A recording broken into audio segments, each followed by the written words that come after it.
Mummy चलिए ना, hall में सभी आपकी प्रतीक्षा कर रहे हैं। प्रिया के इन शब्दों से स्नेहा अपने में लौटी। यानी स्नेहा सब सोच रही थी, वैसे उसकी बेटी ने उसे बात किया। और फिर अरे हाँ प्रिया, चल रही हूँ कहते हुए स्नेहा अपने घर के हॉल में प्रविष्ट हुई। हॉल में स्नेहा के पति, बेटा, सास, ससुर, करीबी रिश्तेदार तथा पत्रकार मित्र उपस्थित थे। तभी हॉल में प्रविष्ट होते हुए एक व्यक्ति को देखकर स्नेहा की आंखें फटी सी फटी रह गईं। व्यक्ति देश के विख्यात समाचार पत्र के संपादक थे। यहाँ की जो कि उनकी पार्टी चल रही थी, उसमें एक ऐसे व्यक्ति थे जो देश के विख्यात बहुत ही बड़े समाचार पत्र के संपादक थे। सर आप यहाँ? और स्नेहा के मुंह से बरबस निकला, क्यों मैं नहीं आ सकता इस अवसर पर? ऐसी बात नहीं है, अचानक आपको देख स्नेहा बहुत बहुत बधाई हो। आज तुमने फीचर लेखन में शीर्ष स्थान यानी कि सबसे ऊंचा स्थान प्राप्त कर लिया है। स्नेहा की बात काटकर संपादक ने बधाई दी। सभी ने एक स्वर में कहा बधाई हो।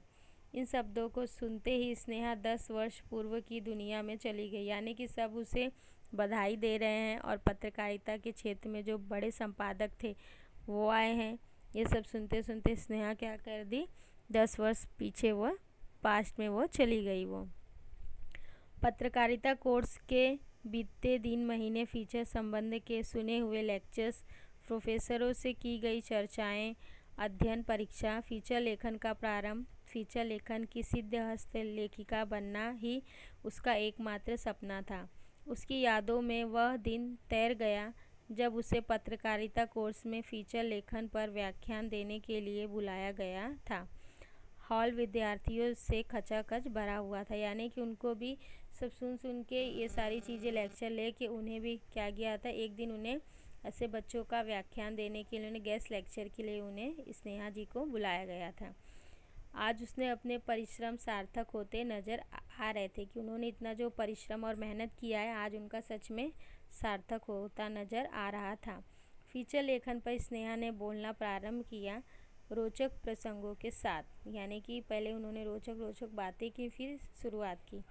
विद्यार्थियों को फीचर लेखन की विशेषता बताने लगी। फिर फीचर नवीनतम जानकारी से परिपूर्ण होता है।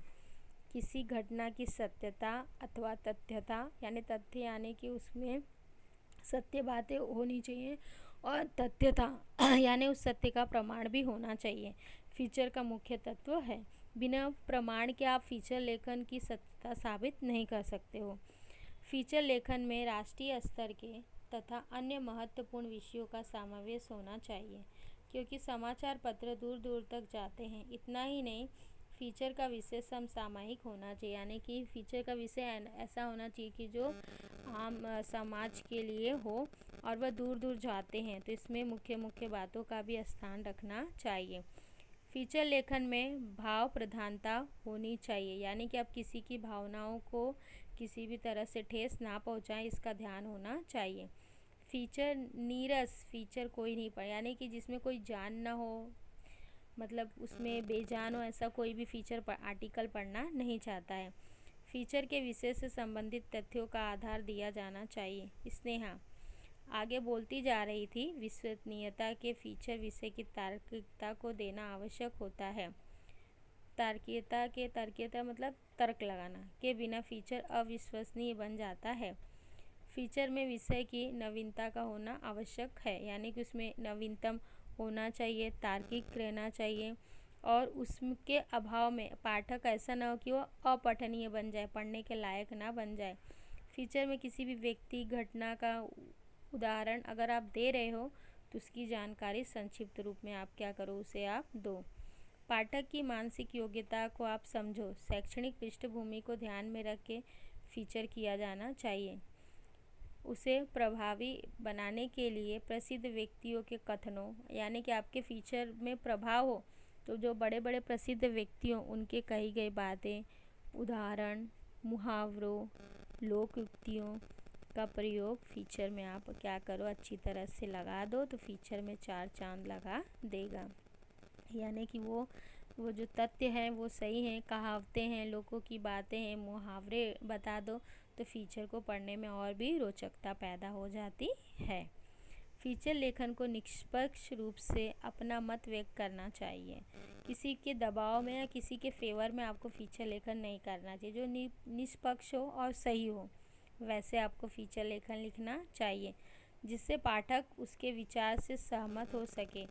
इसके लेखक के शब्दों के चयन का अत्यंत महत्व है। अंत लेखन की भाषा सहज संप्रेक्षणीयता से पूर्ण होनी चाहिए। फीचर के विषयानुकाल चित्रों, कार्टून अथवा फ़ोटो का उपयोग किया जाए तो फीचर अधिक भी परिणामकारक बन जाता है। अगर आप फीचर लेखन कर रहे हो, ठीक है, उसमें आप कहावतें डाल रहे हो, मुहावरे डाल रहे हो, लोकोक्तियों डाल रहे हो, अगर इसके साथ साथ में अपने आपने कोई चित्र भी बना के डाल दिया तब तो वो क्या होता है, और भी परिणामदायक बन जाता है। अभी यहाँ पे बताया गया है कि फीचर लेखन के महत्वपूर्ण बिंदु। इसके बिंदु क्या क्या हैं? आरंभ कैसा होना चाहिए, मध्य, चरम, यानी कि चरम सीमा पे पड़ रहा है तो हमें किन किन बातों को लिखना चाहिए, उसमें भाषा शैली का किस तरह से इस्तेमाल करना चाहिए, उसका निष्कर्ष हम क्या निकाल रहे हैं वो उस पर हमें ध्यान रखना चाहिए, और अंत में हमारा आता है समापन, कि हम किस तरह से उसके समापन की ओर हम बढ़ रहे हैं। तो इसके जो महत्वपूर्ण 6 बिंदु हैं, आरंभ है, मध्य है, चरम है, भाषा शैली है, निष्कर्ष है और समापन है। स्नेहा अपनी रो में बोलती जा रही थी, तभी एक विद्यार्थी ने अपना हाथ ऊपर उठाते हुए कहा, मैडम, आपने बहुत ही सुंदर तरीके से फीचर लेखन की विशेषताओं पर प्रकाश डाला है। अच्छा, तो आप लोगों को अब पता चल गया। और कोई प्रश्न है? वो पूछ रही थी, तभी एक विद्यार्थी ने कहा कि आपने बहुत ही अच्छे ढंग से हमें बताया है। स्नेहा ने उसे आश्वस्त करते हुए पूछा, मैडम, मेरा प्रश्न यह है कि फीचर किन किन विषयों पर लिखा जाता है। ये बहुत ही अच्छा क्वेश्चन है जो विद्यार्थियों के मन में आया है, जो वहाँ पे हैं। फीचर किस विशेष घटना, व्यक्ति, जीव जंतु, तीज त्यौहार, दिन, स्थान, प्रकृति, परिवेश से संबंधित व्यक्तिगत अनुभूति पर आधारित आलेख होता है।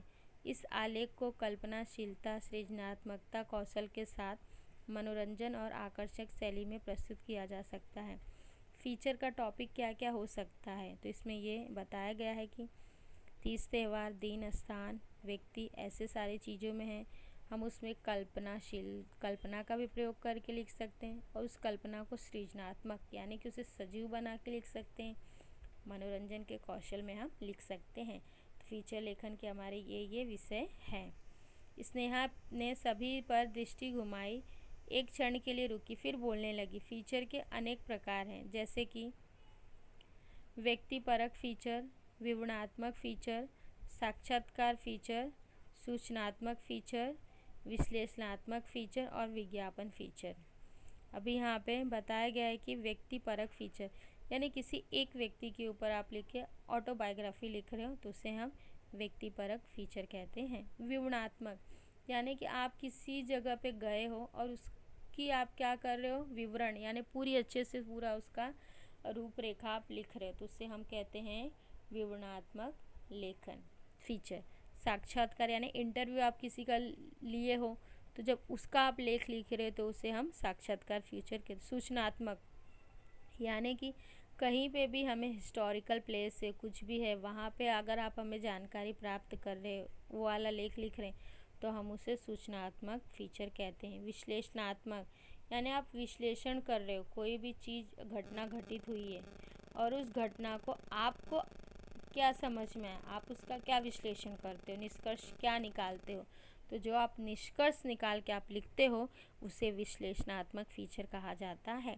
विज्ञापन फीचर यानी एडवर्टाइजमेंट के लिए जो हम फीचर्स लिखते हैं, लेख तैयार करते हैं। LIC का है, ज़िंदगी के साथ भी ज़िंदगी के बाद भी, दाग अच्छे होते हैं। तो ये सारी जो चीज़ें हैं एडवर्टाइजमेंट के लिए आते हैं तो उसके लिए भी पहले लेख लिखा जाता है, फीचर लिखा जाता है, फिर इसके ऊपर भी हम अच्छे से हम फीचर लिख सकते हैं। तो जो हमारे जो 6 फीचर है यहाँ पे बहुत ही अच्छी तरह से बताया है और मैंने आपको एक्सप्लेन भी कर दिया है। फिर से मैं आपको एक्सप्लेन कर रही हूँ। व्यक्तिपरक यानी कि किसी एक व्यक्ति के बारे में लिखना। विवरणात्मक कहीं आप गए हो और उस चीज़ का आप विवरण कर रहे हो उसे कहते हैं। साक्षात्कार यानी इंटरव्यू आप ले रहे हो उसका फीचर। सूचनात्मक आप बता रहे हो, कोई नॉलेज दे रहे हो कि हाँ ये ऐसी ऐसी जगह ये सूचना है, कोई हिस्टोरिकल प्लेस है उसके बारे में, तो सूचनात्मक हो गया। विश्लेषणात्मक, किसी भी चीज़ को आप सोचे समझे उसके बाद आप क्या तर्क लगा रहे हो, वो जो आप लगाते हो उसे विश्लेषणात्मक। विज्ञापन यानी कि हमारा एडवर्टाइजमेंट वो होता है। मैडम, हम जानना चाहते हैं कि फीचर लेखन करते समय कौन सी सावधानियां बरतनी चाहिए, उसे विद्यार्थी ने जिज्ञासावश प्रश्न किया। और फीचर लेखन करते समय हमें कौन कौन सी सावधानियां बरतनी चाहिए, इसके बारे में यहाँ पे भी स्नेहा जी ने बहुत ही अच्छी तरह से बताया है।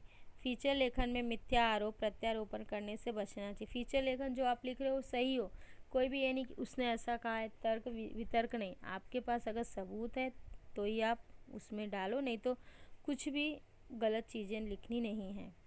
और ज़्यादा क्लिष्ट और अलंकारिक भाषा यानी कि बहुत ही कठिन शब्दों का इस्तेमाल नहीं करना है। अलंकारिक बढ़ा चढ़ा के कुछ ऐसे भाषाओं का इस्तेमाल ना करें, ऐसे करें कि जो आसानी से लोगों को समझ में आ जाए।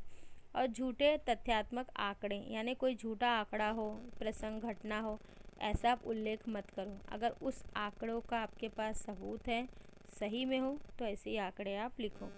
फीचर अति नाटकीयता से परिपूर्ण नहीं होना चाहिए। फीचर लेखन कर रहे हो तो ये नहीं कि उसमें पूरा नाटक ही हो करके, उसमें सजीवता हो तभी करो आप, नाटकीय रंग से आप मत करो। और फीचर लेखन में ज़्यादा कल्पना और हवाई बातों को भी बचना चाहिए कि जो तथ्य हो उसी पे लिखें। और इन सभी सावधानी रखेंगे तो फीचर लेखन बहुत ही अच्छा होगा हमारा। फीचर लेखन के लिए विश्वसनीय और प्रभावशाली बनाने के लिए विद्यार्थियों को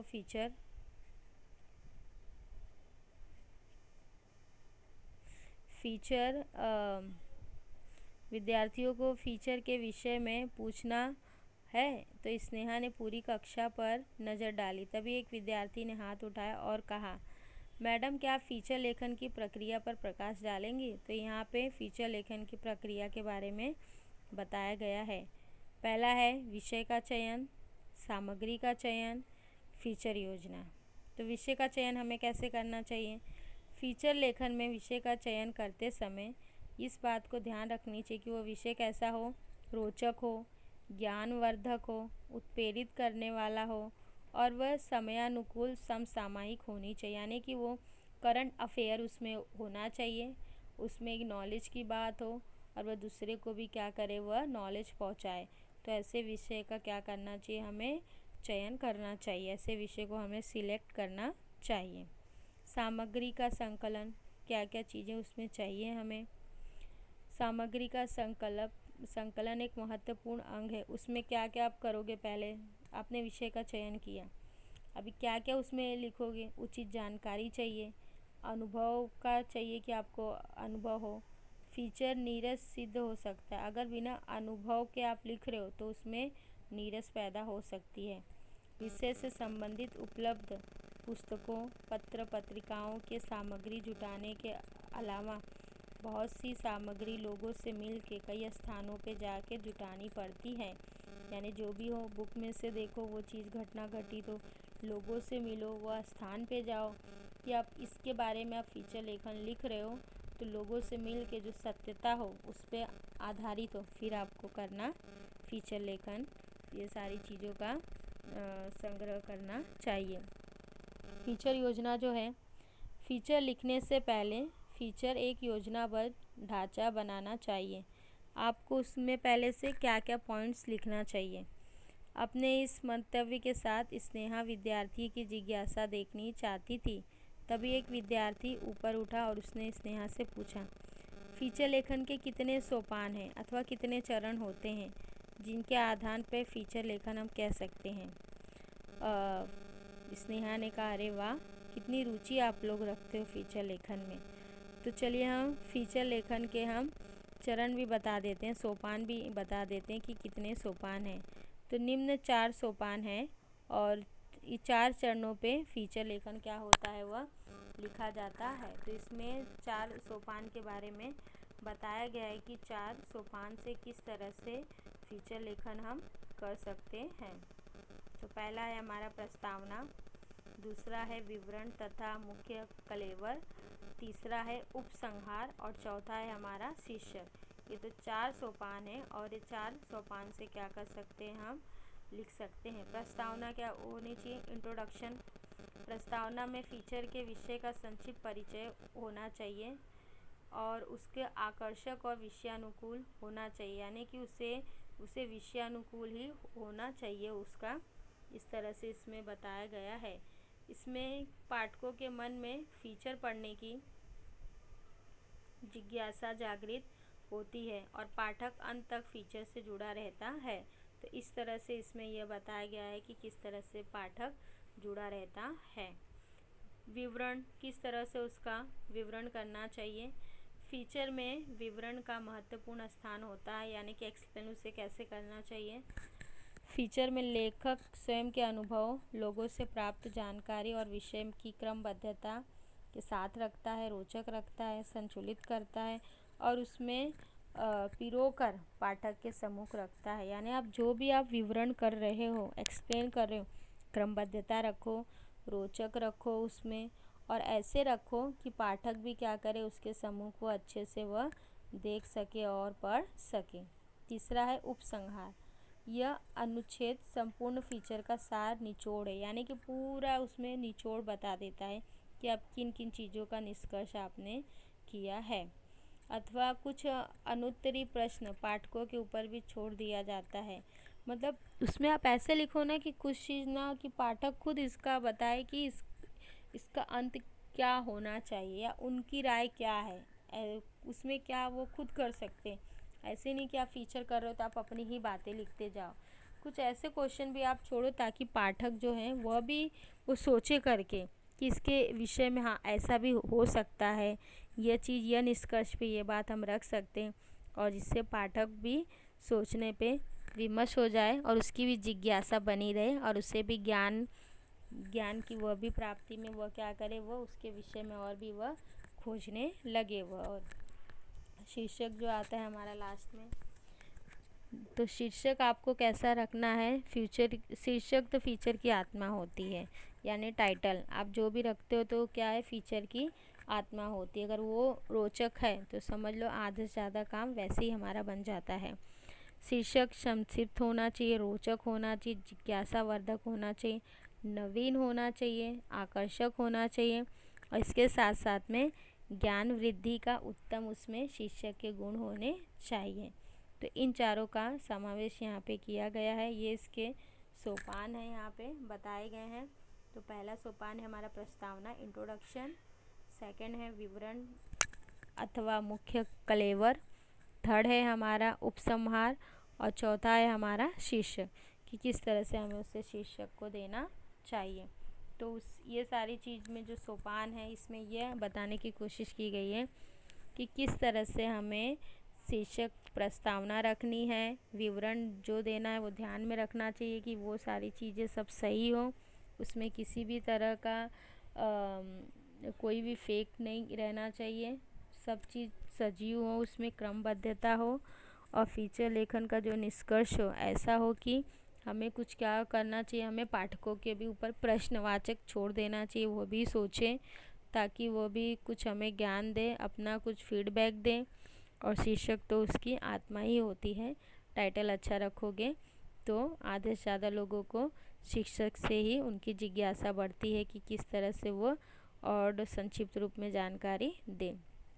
तो यहाँ पे हमने जो 4 सोपान थे वो यहाँ पे हमने पूरी तरह से बता दिए हैं।